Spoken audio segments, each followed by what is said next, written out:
Los colores en otomí. Colores en lengua náhuatl. Blanco, kashi. Blanco, istak. Amarillo, kasti. O también lo he escuchado como kashti. Amarillo, kostik. Rojo, teni. Rojo, chichiltik. Azul, ishki. Azul, yawik. Café, dehu. Café, coyotic. Negro, mboi. Negro, tliltic. Naranja, nansha.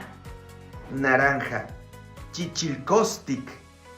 Recuerden que esta es la variante del Valle del Mezquital. Si son de otro estado y lo conocen de manera distinta, pues también pueden dejarlo en los comentarios. Y si también lo conocen con una pronunciación diferente, pues también pueden decirlo en los comentarios. Bueno, recuerden que esa es la variante de Tlaxcala en lengua náhuatl. Sigan a la maestra y a mí en redes sociales.